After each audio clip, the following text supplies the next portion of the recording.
Belle Gunness was born in Brynhild Paulsdottir Storseth in Norway to Paul and Berit Storseth, and was the youngest of 8 children. Her date of birth is up for debate, and the 2 dates I came across were November 11th, 1859 and April 28th, 1908. Gunness had multiple nicknames, but in this video I will be referring to her as Hell's Belle. She is thought to have killed at least 14 people, and there is speculation of being involved in as many as 40 murders. Her exact date of birth is unknown, as well as how she died or when she died. Many believe she faked her death to escape capture. At age 14, Gunness began working around farms in her area, milking and herding cattle to save enough money to get herself to America. She arrived in the U.S. in 1881 at Castle Garden, now known as Castle Clinton National Monument in Manhattan, New York. Once there, she had to be processed by immigration, where she changed her first name to Belle, then traveled to Chicago to stay with her sister, Nellie Larson, and brother-in-law. While living with her sister and brother-in-law, Gunness worked as a servant until she acquired a job at a butcher's shop. Hell's Belle was 5 feet 7 inches to 6 feet tall and weighed between 200 and 250 pounds. Gunness would work at this shop until her first marriage in 1884 to Mads Sorensen, who would be her first victim. Sorensen and Gunness owned an unsuccessful candy store, which mysteriously burned to the ground, as well as their home. In both instances, the couple received insurance money. They also had 2 children die from large intestine inflammation, which is a side effect of poisoning. She had insured both children, and the couple collected large amounts of insurance money for the both of them. Sorensen's first doctor suspected he was suffering from poisoning. However, Sorensen's family doctor, who had been treating him for an enlarged heart, concluded his death was caused by heart failure.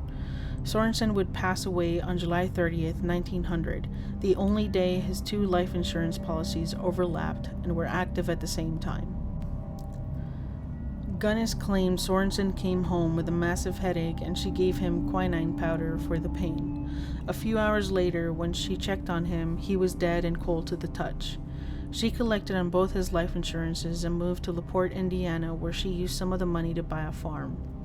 Sorensen's family claimed Gunness had poisoned him to collect on insurance money, and an inquest was ordered. It is unknown if Sorensen's body was exhumed for autopsy as requested by his family. Gunness collected $8,500, which is the equivalent to nearly $300,000 in today's money. 2 years later, on April 1st, 1902, Hell's Belle would marry Peter Gunness, who was a recent widower with children of his own. One day, while Peter was not home, their infant daughter would die from an unknown cause. Peter would follow his infant daughter to the grave just 8 months later, following a skull injury. Gunness would claim that Peter reached up on a high shelf to retrieve something, and a meat grinder fell on his head. The coroner performing the autopsy suspected foul play, but no further investigation was done. Hell's Belle collected on yet again another life insurance. By 1905, Belle Gunness was placing marriage ads in the newspapers looking for eligible bachelors. Henry Gerhold would travel to LaPorte, Indiana, and write to his family that all was well and request they mail him potato seeds. His family would never hear from him again, and Gunness would keep his trunk and his fur coat. In 1906, John Moe would travel to Hell's Belle farm after several months of correspondence and would withdraw a large amount of cash. He too would disappear, and she would keep his trunk at her home. A carpenter who worked for Gunness claimed he did not just see one trunk, he saw multiple trunks around her house. Suspicion arose in April of 1908 when her farmhouse burned down. When authorities began their investigation, they found a body of an adult headless woman and her 3 children. Authorities would unearth partial remains of at least 11 additional people. After this news was out, authorities were contacted by Aslaug Helgelien, saying his brother Andrew Helgelien was missing after going to Belle Gunness's farm. Aslaug had found letters to his brother Andrew from Gunness asking him to move in with her, bring money, and keep it a secret. After discovering these letters, he had contacted Gunness to ask about his brother's whereabouts, and she had told him that Andrew was not at her farm, and maybe he had gone to Norway to visit relatives. Asla told Gunness he did not believe that, and believed he was actually in LaPorte, Indiana still. Gunness told Asla that if he wanted to come to Indiana to look for his brother, it would be very expensive, and she would help him, but it would cost him a pretty penny for her efforts. Asla Helgelien did go to Indiana in May. After finding out that Asla Helgelien was going to Indiana to look for his missing brother, she convinced a man named Ray Lamphere, who was hired help, had previously lived with Gunness, and was her on-again, off-again lover, to burn down her farmhouse with her children in it. She would then go to a lawyer and tell him she feared for her life and that of her children and wanted to draw up a will.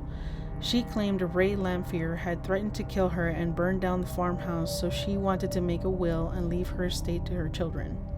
After leaving the lawyer's office, she went to the bank and paid off her mortgage in full, but never went to the police station to report the so-called threats to her and her children, because it was all a lie, and she was setting up the stage for her own death and arson.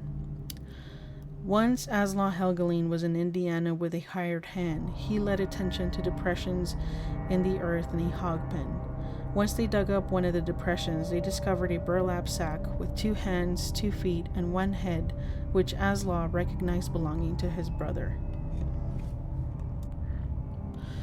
There were dozens of depressions in Gunness's yard, and further digging and investigation led to more burlap sacks containing torsos and hands, arms hacked from the shoulders down, masses of human bone wrapped in loose flesh that dripped like jelly. After finding the remains of approximately 11 bodies, the people quit counting, and most of the remains could not be identified. Ray Lamphere would claim that the body thought to belong to Gunness was actually one of her victims picked out by her to mislead investigators.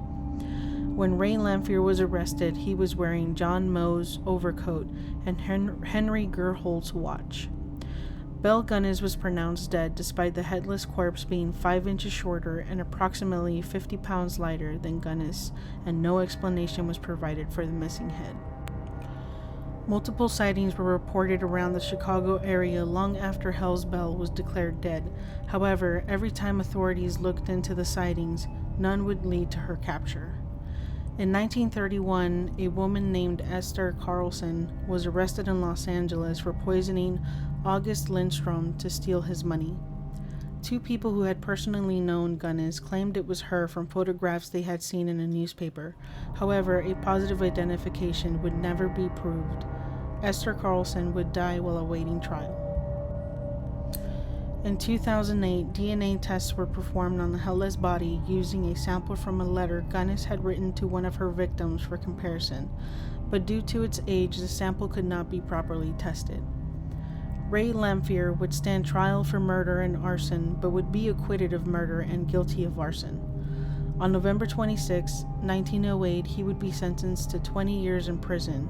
A year later, he would die of tuberculosis while in prison on December 30th, 1909. Belle Gunness's fate, to this day, continues to be unknown. That's it for this week. If you enjoyed this week's video, like and subscribe. Also, it takes you like 2 seconds to do, and it really helps me out, so click that little button. See you next week.